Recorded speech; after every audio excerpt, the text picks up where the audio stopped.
itu jadi presiden dari 17 Agustus 2045 sampai dengan 67. Bu Megawati Soekarno Putri, anak presiden, 24 Maret 1999 jadi ketua partai. Dengan perjuangan sendiri, bukan bapaknya udah gak ada, udah meninggal. Dan 21 Oktober 99, itu 23 Juli jadi wakil presiden RI. Dan 23 Juli sampai dengan Oktober 2004 menjadi presiden RI. Dan Puan Maharani baru 1 Oktober 2019 jadi ketua DPRI. Jadi nggak ada sangkut pautnya. Nah, kemudian Pak Harto, 32 tahun. Saat 1 tahun terakhir baru Mbak Tutut, 14 Maret 98 hingga 21 Mei 98 jadi Menteri Sosial. Itu pun melengkapi KKN-nya kan, padahal cuma menteri, hak prerogatif presiden untuk angkat. Jatuh juga Pak Harto. Pak Habibie, nggak ada masalah. Presiden Abdurrahman Wahid, nggak ada masalah, namanya nggak ada yang ikut cawe-cawe, ya kan. Pak Bambang Susilo Bambang Yudhoyono, dari 2004 sampai dengan 2014, 10 tahun juga. 2014 itu Agus Harimurti itu masih pangkat mayor, kasih obrigi pelindung 17. Itu suatu hal yang sangat biasa. 2016 Komandan Batalion, sangat biasa karena dia udah letkol. Setelah turun, baru 2017 Cagup Pilkada DKI dan tidak berhasil. Bapaknya sudah nggak ada, itu sudah bukan presiden. Kayak gitu. Lewat 15 Maret 2020 Ketua Partai Demokrat dan baru kemarin 21 Februari 2024 menjadi Menteri. Akhirnya diantar ruang, entah ikut cawe-cawe. Ini adalah tauladan dari presiden-presiden sudah meninggalkan jejak menjadi presidennya. Tidak mengorbankan harga dirinya, kehormatannya hanya untuk keluarganya. Tapi Presiden Joko Widodo di akhir jabatannya ini dengan berbagai luk-luk yang 3 periode segala macam, Gibran anaknya, ya kan, dipaksakan dengan berbagai cara, baik pelaksanaan pendaftaran sampai dengan pelaksanaan yang tadi dijelaskan oleh Pak Koto tadi. Ini yang sangat luar biasa. Tetapi saya ingin menjelaskan, tolong disorot ini ya, agar publik tahu bahwa Undang-Undang APBN disahkan tahun 2024 ya. Tahun 2024 disahkannya 21 September 2023 dan diundangkan 16 Oktober 2023. Undang-Undang Nomor 19 2023 tentang APBN 2024. Ini penting ini. Ini penting. Bantuan sosial harusnya, tolong kameranya ke sini. Ini kamera di sini. Kamera ini. Supaya publik tahu. Ya.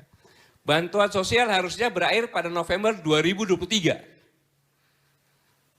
Rapat Kabinet 6 November 2023, Jokowi memutuskan memperpanjang bantuan sosial sampai Juni 2024. Hanya keputusan seorang presiden tanpa persetujuan DPR dan tidak ada undang-undang APBN. Bisa dia buat harusnya undang-undang APBN, P ya, perubahan. Ini tidak. Bayangkan. Dari ini saja sudah melanggar. Kemudian perpanjangan bantuan sosial ini tidak ada di dalam APBN 2024 karena sudah diputuskan. Setelah APBN Undang-Undang pada 16 Oktober 2003, artinya pemberian bantuan sosial melanggar Undang-Undang APBN dan Undang-Undang Keuangan Negara. 2 sekaligus yang dilanggar. Ini fakta. Kalau dikatakan saya membuat berita bohong, silahkan. Oleh karena itu, Bu Sri Mulyani mengambil anggaran bansos dari kementerian dan lembaga lainnya yang dinamakan automatic adjustment sebesar 50,2 triliun. Itu kalau tidak salah disapu rata tiap-tiap kementerian 5%. Ini pun tidak boleh. Bu Sri Mulyani mengatakan alokasi anggaran bantuan sosial yang terindikasi kuat melanggar undang-undang ini atas perintah Presiden Joko Widodo. Firm itu. Dan alokasi anggaran bantuan sosial dari kementerian dan lembaga lain melanggar pasal 15 ayat 5 Undang-Undang Keuangan Negara nomor 17 tahun 2003 yang berbunyi APBN yang disetujui oleh DPR terinci sampai dengan unit organisasi, fungsi, program, kegiatan, dan jenis belanjanya. Enggak ada ini. Undang-undang APBN yang sudah disetujui DPR tidak boleh dirubah pihak manapun termasuk Presiden Joko Widodo. Melalui pemblokiran automatic adjustment APBN hanya dapat diubah melalui mekanisme perubahan APBN yang disetujui DPR yang saya sampaikan tadi.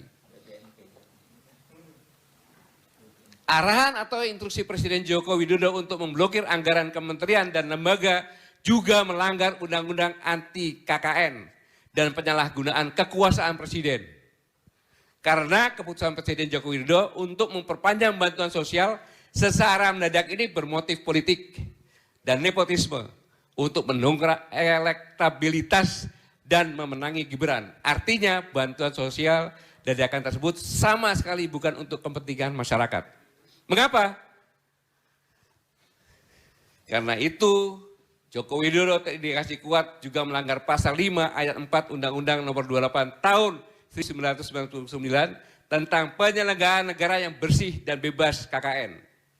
Setiap penyelenggara negara wajib untuk tidak melakukan perbuatan korupsi, kolusi, dan nepotisme. Menurut definisi pasal 1 angka 5 nepotisme adalah setiap perbuatan penyelenggaraan negara secara melawan hukum yang menguntungkan kepentingan keluarganya dan atau kroninya di atas kepentingan masyarakat, bangsa, dan negara. Masuk juga ini, itu barang.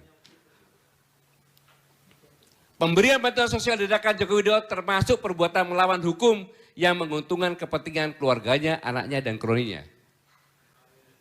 Presiden Joko Widodo juga diduga keras melakukan penyalahgunaan wewenang kekuasaannya dengan memaksakan memberi bantuan sosial sampai Juni 2024 tanpa ada mata anggaran di dalam APBN 2024. Nggak ada itu, Pak.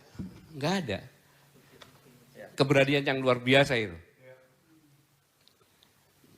Nomor 15 ya. Ya. Udah masuk, Pak. Selanjutnya, pasal 3 Undang-Undang nomor 31 tahun 1999 tentang pemberantasan korupsi berbunyi, setiap orang yang dengan tujuan menguntungkan diri sendiri atau orang lain atau suatu korporasi menyalahgunakan kewenangan, kesempatan atau sarana yang ada padanya karena jabatan atau kedudukan yang dapat merugikan keuangan negara atau perekonomian negara dipidana dengan pidana penjara seumur hidup atau pidana paling singkat 1 tahun dan paling lama 20 tahun dan atau denda paling sedikit 50 juta dan paling banyak 1 miliar. Terakhir, pemberian bantuan sosial untuk presiden dan menteri lainnya tanpa melibatkan Kementerian Sosial melanggar tugas pokok kementerian dan termasuk penyalahgunaan kekuasaan. Lengkap sudah, Pak. Karena pemberian bantuan sosial dadakan tersebut dapat dipastikan tidak tepat sasaran. Karena dibagikan di tengah kerumunan massa tanpa ada data penerimaan bantuan karena data tersebut berada di Kementerian Sosial. Coba bayangkan itu. Luar biasa itu.